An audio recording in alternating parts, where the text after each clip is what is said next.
Hello, everybody, and thank you very much for tuning in to the Modders Inc. podcast number 41. We're here to talk to you real quick for 30 minutes, and we're going to try and be respectful and mindful of your time. We've got some really, really cool and interesting things that are happening right now in the technology community, the modding community at large, some great contests, and some great information that we'd like to pass on to you. Tonight's podcast is not only abbreviated, but you've got well, except for Joe, we've got people that can actually maintain topic. No, but we got Joe and Ron on the line. Hey guys, how you doing? Pretty good. I got a slinky today. Today?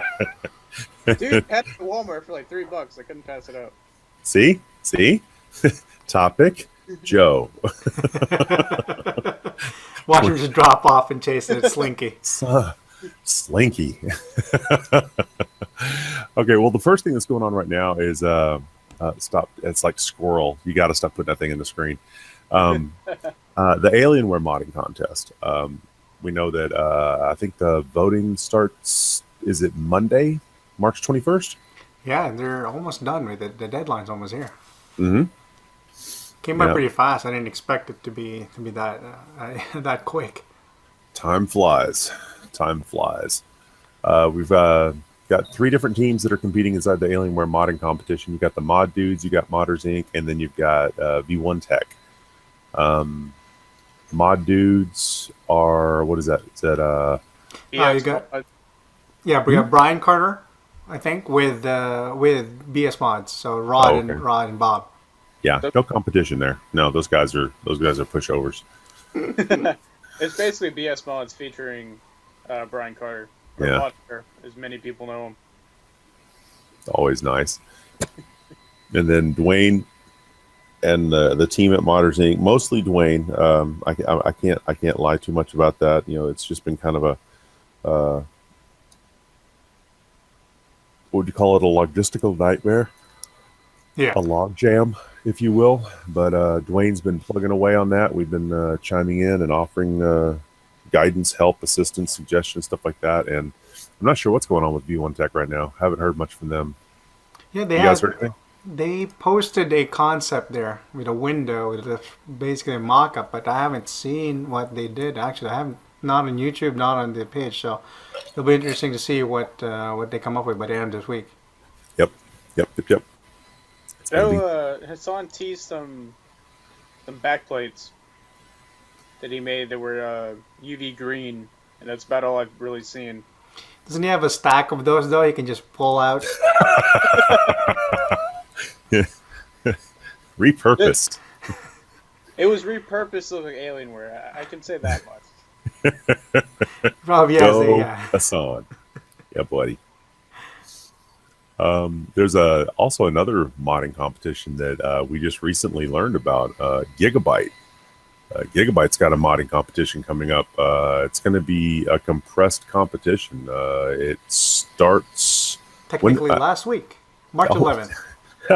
Force feed, yay! And then it ends on April 26th. April 26th, right? Yeah, and then voting happens on April the 29th. Now, yeah, the interesting parts of this, Ron, you want to talk about this at all, or? We are actually the official. Well, you could say the official site for it. Part of the requirement for participating is to register to the monitoring forums, and also to put the work log in there. So, those who are interested, the requirements are you have to be from the U.S. and Canada because of technical or like legal reasons, basically.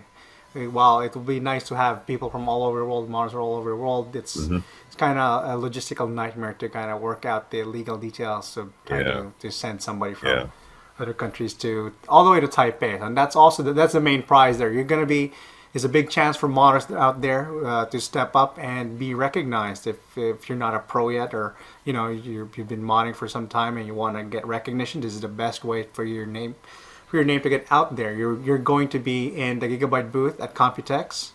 Computex being the biggest PC only related trade show in the world. You're going to be walking, talking with a lot of manufacturers there. You get a lot of exposure. And PC Master Race. And you got to explain your mod. You got to showcase your mod there in person. I mean, it's sitting there. Yeah, that's a lot of really good exposure right there. You can find this. I believe this is a water cooling, a Gigabyte water cooling modding competition. So I believe I'm gonna try and speak the URL out here. It's event.gigabyte.us/all-events/water cooling _mod_contest /#home. Yes, All they right. want the theme would be, since the Gigabyte's 30th anniversary. Modders can choose between either that theme, 30th anniversary theme, or the Gigabyte Blue theme, which is basically a little bit more purplish kind of blue. They provide the RGB colors there on Yeah, their the rules Pantone page. codes and stuff like that. So, People can actually match it with the paint that you want to use or what. The color code. cool. No And pun since intended. since it's a water cooling event, I think EKWB is also a sponsor, Mm-hmm. and they'll be judging. So the judging will be done by one representative from Cooler Master, our very own Dwayne Carell, our editor in chief, and Dwayne. somebody from EKWB, a rep from EKWB, will be doing the judging from that. Right, and then you've got. It looks like the prize. The whole contest looks like it's sponsored by Intel, Enermax, Kingston, Nvidia, Corsair. Ours truly here at Modders Inc. and EKWB. Yeah, sending somebody, it's not cheap. The hotel and the plane ticket is it costs a lot of money. So these sponsors are chipping in to pay for that, and also there's going to be second and third place prize winners, hardware for those guys. See, Yeah. I'm looking at the prize list right now, and I'm going to go ahead and I'm gonna just geek for your sake just a second. Their second place is a Gigabyte X99P SLI. I just picked up an X99 SLI last night at Fry's, and every now and then I just take it out of the box and I just kind of look at it. Get Get tears in my eyes. Totally fill geek. those slots. A Looking lot at of all slots the there to fill. 128 gigs of memory on that thing. Quad man. Can't wait. Even the CPU socket is pretty damn big. Yeah, that 2011 V3 is like it's if I see that those are all gold pins, so I might be able to like take that socket out, melt it down, and make a ring out of just the gold pins. That would be pretty cool. You got a sweet graphics card in that one too. You got a 379. What was it? GTX 970. So Mm-hmm. Yeah, 4 gig. Nice, very nice. So there's another competition right there with Gigabyte, which is really cool. But of course, the largest, the grandfather of case modding, if you will, in regards to national and international talent, is the Cooler Master competition, and that's going on right now. yeah, I think it ends in June. So or it will kind of a little bit over Computex on that, since it's kind of a big event. It is a worldwide event. It lives up to the name, World Series, because you got about several dozen entries which are completed already, and there's still about 2 dozen more that are not completed from all over the world. Wow. Yeah, looking at the just in the tower mod right now. Hold on, is that 1, 2, 3, 4, 5, 6, 7, 8, 9, 10? Yeah, it's probably about 20. Wow. So about 20, 25, they're about 30. Goodness. And a Lots lot of the winners kind of made that. A lot of the previous champions made their name here at Casemod World Series. So a lot of guys just started with that, and then now they're basically pro modders. A lot of them do this for a living. Like the German winner, Ali Abbas. I think he's from the UK, but I think he lives in Germany. Mm-hmm. He has like a modding shop where he just basically modifies PCs. Oh, cool. And I think he also builds PCs, but regular PCs, but he customized. He's the one who did the Viking one that we featured in the front page of our site right now. It was basically an actual Viking themed boat tower there.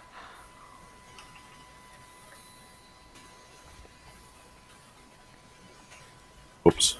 Hold on. I don't know if you have any favorites so far, Joe. I don't know if you've been following Joe with the Cooler Master Casemod event. Not the Cooler Master one. I was thinking I was gonna enter in this year, but too many things all at once. Yeah. There's a lot of options for modders out there. Yeah, definitely. Yeah. It used to be that there was only one event, or one event per season, and now they're all like in the same time period. Right. Right. Well, it used to be I would just build a computer for QuakeCon and then enter the contest, and now I'm ineligible to do that. Well, you could grow a mustache and pretend. Who is that? I could. His name's Joey. Jose Mercado. Is that offensive? Oh, sorry. I am Josie and Hell. That is so insensitive. I gotta say, Bill Owen has been throwing down. I mean, because I'm kind of an old school, like, the whole Gulf Ford GT coloration, that light sky blue and orange. He's using that light sky blue and orange on a Le Mans tribute case that's in this tower mod version of the case mod competition. That's looks pretty dang good. And I was actually wondering if he was going to join, because I don't recall him joining any competition of any sort for a long time. I don't know if he ever did, because he is busy with his site, with MNPC Tech and ModZoo. Right. So it's interesting to see somebody like Bill, who's basically a legend, pretty much. Nobody's gonna doubt his impact on the modding world, to be throwing down here with everyone all over the world. He's one of the mod fathers. Yeah. Yeah. I mean, I'm just looking at all this paint work and prep and a little bit of milling, and it's a nice build. It's a really nice build. It's good to see Bill in one of these competitions too. I mean, because he's been running his site, but it's good to see him get his competitive juices and get himself into the fray out there. So, Bill, if you're listening to this, big thumbs up to you, buddy. This thing is rocking. And the good thing about it is that it seems to be a lot of kind of cottage industries popping up as well. Mm-hmm. Not just like on one place or one country. You literally see a lot from Italy, a lot from. I didn't see I don't know if we saw a lot from Italy last year. I think the winner, one of the third place winners, I think, was from Italy. But this year there seems to be a whole lot more, and then a whole lot as well from Asia. All the other countries, not just there's a lot of Chinese ones and Vietnamese ones. Which nationality was it? It was Central or South American. Was it Brazilian? Where it was like one person would enter, and then there was like the entire country that would back them up. Oh, that was a controversy actually last year, because last year at the Cooler Master event they had a People's Choice Award. Mm-hmm. Aside, on top of the top three winners, they had a People's Choice Award, which was basically pure voting. Mm-hmm. And there was one guy from Eastern European, one Eastern European country. I can't remember if it's Croatia. And he basically got his entire town and everyone around to vote, and he had overwhelming vote by like a large amount, like 9,000 votes or something. So if he's not breaking the rules, and they got the hits. Yeah. Technically, it's correct. Yeah. They gave that special award. So I can remember that modding site that was out there. That was the modding competition. It was like a weekly, monthly, and there was popular vote, and it got just got real crazy, out of hand. I think manufacturers have learned now that to always trust the kind of voting by committee rather than the consensus of the community.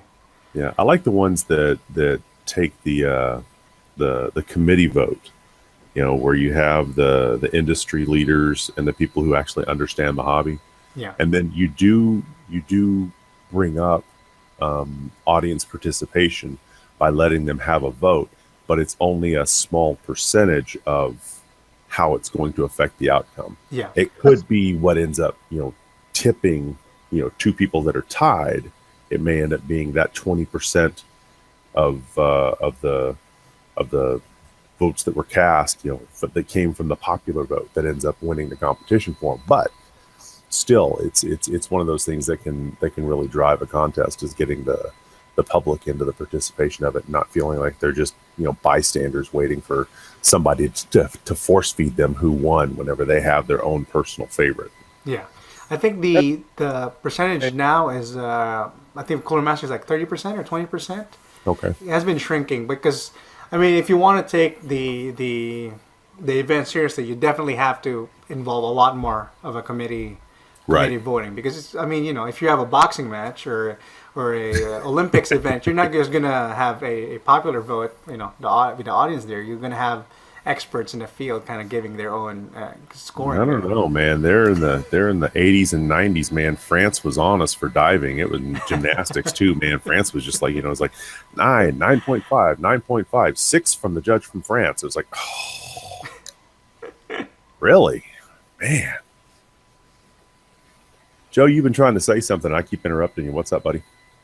That's the way Thermaltake actually does it. The committee, or the community vote is only a small part of what the actual final voting counts for, which is good. Yeah, it's good. It gives, like I was saying, it gives the people an avenue to participate, but it's not what the whole competition will hinge upon. Yeah. I think one of the earliest ones, because a lot of the early ones were kind of got screwed up because of that. I remember that there's a large Intel one, which is one of the biggest ones, and the winner basically was all he did. I'm not belittling his mod, but there was definitely a lot of entries that year. I think this was like 2005 or something. A lot of entries that year that were much better, much more original. I think the Doom mod was actually competing with them. And then what this kid did was basically just blew everything, water cool it, and put a giant Intel logo on the side. And then people got really pissed. I don't know if you guys remember that mod. This was like 2007 or 2005. I can't remember. It was pretty old. That was before I was around. Yeah, and it was basically just that versus something that's like with an automated door and some other mods that were real mods. Yeah, no kidding. Yeah. I was involved in a competition with a manufacturer that will remain nameless, just because I don't need to be throwing them under the bus. But it was one of their first attempts at having a modding competition, a customized computer competition, and they announced their decision at midnight, and bang, yours truly, yeah, won. I jumped up and down, and then 5 minutes later, it was pulled down. Oh. And I'm like, what? And then about 5 or 10 minutes later, another person was announced as the winner. And I'm like, huh? So me and the manager who had kind of brought me into the competition, saying, look, it'd be a lot of fun if you participate. I chatted with him, and it was one of those popular vote types of things. Oh. And the guy that won was a professor at a college, and he was telling his students in all of his classes to submit a vote for him and bring the proof to class, and it would be like extra credit. So he knew he had votes in hand. He knew how many he had. And he knew that from what he had in his hand, plus whoever else voted for him, that he would have won. But the company, they went on ahead and honored the fact that the guy won, even though his was less than spectacular build. And they ended up sending me one of the monitors, one of the prize-winning monitors. It was like one of those big 30-inch monitors or something like that. It was huge. Yeah, that's at least you got a moral victory. Yeah, that's yeah. But that's where popular vote can go wrong, and that's where I think it's right for the manufacturers to bring it back to a participation value, but not something that is critical to the overall score. Like 10%. Yeah, 10, 20, 30%. It's not the value. It is a component of the value. So that's good. Plus okay, go ahead. We have some good judges for this competition. There's For Cooler Master? Yeah. four of them I recognize. Brian Farrell, he's the CEO of Primo Chill. Oh, okay. Ronnie Hara, we know Ronnie. Richard Kierskitter, I've actually worked with him on a project. He's a modder from, I believe, Germany? Netherlands. Netherlands, there you go. And then we have Mr. Richard Soros. And there's also Hernando Bonandini. Yep. Hermano Bonandini. I think he placed second or first last year. He did like the kind of steampunk wood panel Cosmos case. Mm-hmm. Yep, that's the one he did. That one looks really sick. Yeah, it was. That's the one that Dwayne really loved last year. And he was like wondering why isn't this top? Remember that part of our previous podcast? Dwayne was complaining why didn't it take first place? That's the only reason I remember that it's placed second or something. And we have Anthony Leather as the other one. He's a journalist. On BitTech and Forbes, yeah. Yep. There's about 9 minutes left. We got plenty of time Okay, cool. to discuss your latest toy. Oh my goodness, folks. Okay, so for those of you who don't know what I've been pursuing over the last couple of weeks, Not months, that actually, toy, Joe. Not that toy. back in Thanksgiving during the Black Friday sale, I picked up what's called an X-Carve, and an X-Carve is basically a home use CNC machine. You purchase it from a company called Inventables. Their website is www.inventables.com. We get no kickback from them. They're not a sponsor. They're not a banner buyer. They might be. We might want to talk to them about it. Well, look, if you could buy this on Amazon, click on our link, please. click through to us. It really helps the hosting. Exactly. But it's a home use CNC machine. Now it comes to you in all of its components. It's completely apart. You put the whole thing together again. But the great thing about it is you can buy it to the size that you want. You can buy it small, you can buy it medium, you can buy it large. And I bought like the largest kit because I wanted to be able to work on window kits and stuff like that, and to be able to have enough travel with the X, Y, and Z to work on the windows the way I wanted. I needed the full 1 meter by 1 meter, which for those of you who don't know how to convert that, that's just about 4 foot by 4 foot. That's the table I had to build in order to put this thing onto it. And just today, victory. Got all the software uploaded, got all the stepper motors and the wheels calibrated and cinched down, and the belts were all tightened up, and I plugged everything together, and no magic smoke came out, and everything worked the way it was supposed to. I ran through the test calibration cut, and it just worked stellar right out of the box. And then I spent about 10 or 15 minutes online looking for a Diablo 3 logo that I could. They have this software, this free software that comes with it. It's web-based software. You run it through a browser, but it interfaces with a locally installed easel. The product is called Easel, and it runs through the web browser. But it works through a locally installed version of Easel that runs through a USB connection to an Arduino Uno board. Oh, nice. That has a GRBL daughter board sandwiched on top, and that's where your XYZ boards are all plugged into. So you're running a home CNC over a USB connection to an Arduino board with a daughter board on top of it. That's it, and a fan that's blowing cool air on top of it. So what's the resolution? How defined can you get with this thing? Well, I mean, I put some videos up on Facebook. I'll put them up on our website. I only had a 1/8 inch bit, if you will. That it comes with that 1/8 inch. Yeah, it comes with a 1/8 and a 1/4. But that Diablo logo that I cut out because it had like the pillar, the pillar Roman numeral 3 behind the D, and they were kind of on fire.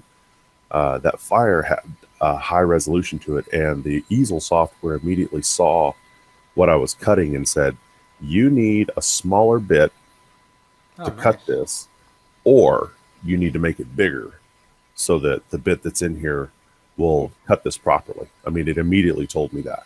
So what materials can work on this one? Can it work with metals or plastics? Yes, you can do copper, aluminum. It's got feed rates for that. Nice. You can also do acrylics, plastics, Lexans, polycarbonates. So you don't need to oil or something. You don't need to. Well, I'm sure that you would. I mean, all the standard precautions that you would. But with easel, once you choose the material it is that you're going to be carving in, well, mine's a it's a standard standalone router. It's a 611. The DeWalt, isn't it? Yeah, the DeWalt. So it plugs in and runs on its own. It's got its own independent speed control. You can purchase a router that you can control through the software, and it will either speed up or slow down, and it'll have full control of the router, of the actual router motor itself. But the one that I have that came with the unit was a DeWalt 611 that runs independent. So what you have is a router, the one that actually will adjust the speeds, because I was looking at getting one as well, or a different CNC. The one that will adjust speeds based on the software is a spindle. And basically with the DeWalt, it's depending how you had yours wired up. I've seen a lot of people, they just have it plugged into the wall and it's just going. But this one will actually wire into a different computer system, and then it attaches to our Arduino board. Right. Yeah, there's you can pick up a different type of spindle that it depends on whether it's working off the 12 or 24 volt, but there's instructions on where to plug it into on that GRBL board so that the software can control the spindle speed as well as the feed rate and the pathing on the board in order to cut out what you want to cut. Really, the X-Carve, I looked at it, it's good for softer metals. So like I said, aluminum, copper, some brasses. You definitely don't want to put steel in it. So you can make your own copper block, or like kind of for water cooling. Well, you might be able to. I mean, but it would. You can. You just have to go very slow. Right. I was going to say. I mean, it all depends on the bit that you're using, and how much patience you have. So you have it set it up in your garage. Is it loud? It's not loud. It's not loud at all. You could have it in your room or something. No, not for cleanup, but for just. Well, I was cutting MDF today, and I ended up with like fine powder, almost like powdered sugar, like grain of powder, because it's not just into the board to the depth that you want and then cut it out. It's touch the top, start drawing it out, and then start working your way down in layers down to the depth that you want. And that fine work that it does inside the design, whenever it's milling out a design like that, creates a really fine powder that goes everywhere. So the first thing I'm going to build is a vacuum tube holder. Oh, nice. Yeah. And I'm gonna put a vacuum on the back side of the bench where I've got some space, and just arc the tube over and have it clamped to the side and have it right there next to the cutting bit, so that as it produces this dust, the vacuum is sucking it out. Yeah, what was your build time on this? What was your build time on this? If I was to put it all back to back, it was probably about, I'd say about 60 hours. It probably took me the better part of a week and a half to do, but that was because literally I've never met a nickel I didn't like, and this is the most expensive tool I've ever purchased. So I was like spoon feeding myself every step. I mean, I would stop and then I would step back and I'd look at it and I would work on it some more, and I'd stop and I'd look back and then I'd go back and I'd listen to the video again just to make sure that I heard it correctly. Then I'd reread the instructions and go back and, all right, that's good. Then I'd move to the next step. So, I mean, I took a whole lot of time that probably somebody who had already built one of these things wouldn't have needed to take, but I took it just out of sheer precaution. but it's actually it's a great way. It's a great way that they ship it, in the sense that you now know everything about the machine, and it makes it a lot easier to troubleshoot. But I think now that it's working, it's going to be a great boon to my pocketbook. I hope it'll pay for itself. Yeah. Come up with some custom stuff. You just went through a similar process with the X-Carve that I did with my Folgertech i3 Prusa 3D printer. It shipped to me in a box. It was not put together. It was $300. They do sell a model that is put all together for you, and it's, I think, around $700. Right. So, like, is the amount of time it took me. For me, it took me 12 hours. That was putting it together, calibrating it, doing failed prints. It's never great out the box. On your first setup, you got to do tweaks. But yeah, for $300, you basically learn how a 3D printer works. Right, and then you can troubleshoot it a lot easier. Well, folks, on that note, I think we're just a little bit over our 30 minutes, so we appreciate you sticking with us. But hopefully, you've learned and gotten some ideas to stir your creative juices, get out there and compete, and get in some of these modding competitions. Or maybe you've learned learned about a new tool that you want to start saving up for. Trust me, start saving up now. Anything else you guys want to talk about before we go? Just join the Gigabyte and click on. I'll put the X-Carve link on Amazon or anything, and if you want to buy, just click on our link. It won't cost you extra, but it will help us a lot with the hosting and giving away prizes when we go to QuakeCon. Very true. Very true. All right, guys. Well, on behalf of Ron, Joe, and myself, Craig Tate, signing off from Modders Inc. Hope you've enjoyed the podcast, and we'll talk to you soon. Take care. Take care, guys. Don't forget to visit the website, Modders Inc. Moddersinc.com. Modders Inc.